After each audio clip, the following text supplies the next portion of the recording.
Welcome to the deep dive. Today we are really getting into the weeds on coffee prices. It's a fascinating world, often pretty counterintuitive. We're working from a pretty detailed market report dated September 6, 2025. Lots of surprising stuff in there. Our mission really is to figure out the hidden forces shaking things up, from the big global markets right down to what's in your cup each morning. Absolutely. And this deep dive, I think, will be especially interesting because we're going to connect some dots that might seem, well, unrelated at first glance. We're talking U.S. job numbers, container shipping costs, and linking it all back to the price you're paying. It's quite a web. It really is. So let's start with something I think everyone's feeling, U.S. coffee consumption and those retail prices. Here's the kicker. U.S. retail prices for roasted coffee, they hit, get this, $18.88 per kilogram back in July 2025. Wow. Yeah, that is a huge 33% jump compared to the year before. And coffee overall, so roasted and instant, was up about 14.5% year over year. After eggs, it was the fastest growing grocery item. That really hits the budget. Right. And what's fascinating here, or maybe alarming depending on your perspective, is that the big driver for that surge is primarily the U.S. tariffs, specifically the ones on Brazilian coffee. Okay. So that first major takeaway for, your morning coffee is those tariffs. They're directly pushing up the prices you see on the shelf.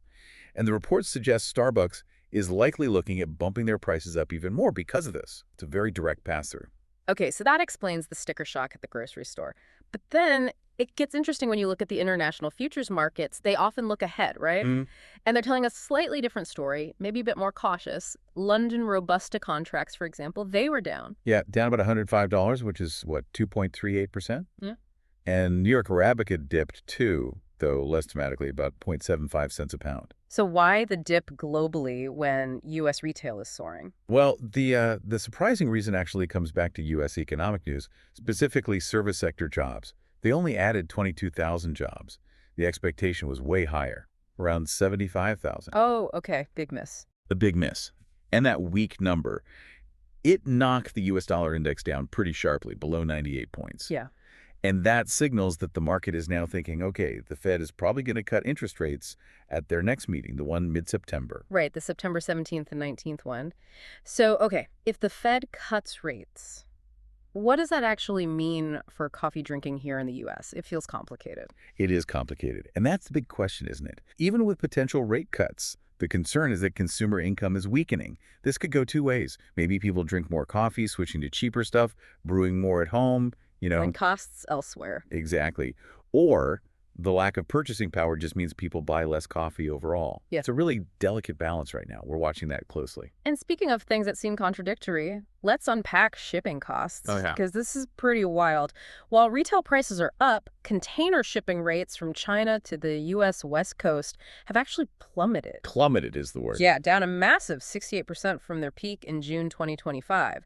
Now just over $1,800 for a 40-foot container. You'd think, okay, cheaper shipping, that should help prices. Right. Maybe retailers order more. Exactly. But the paradox is, even with these rock-bottom transport costs, U.S. retailers are apparently still really cautious. They're hesitant to place big orders for the holidays. Why is that? It comes back to what we were just saying. Yeah. Weak consumer spending power combined with the ongoing risks from those tariffs. It just shows, it's never just one thing driving the market.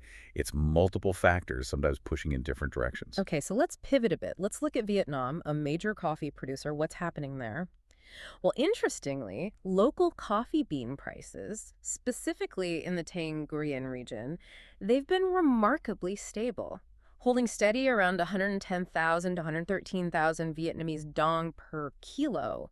That's even while the international futures prices were softening. Right. And if we connect that dot, short term, yes, those Vietnamese domestic prices look stable, likely staying in that 110, 113 million dong per ton range.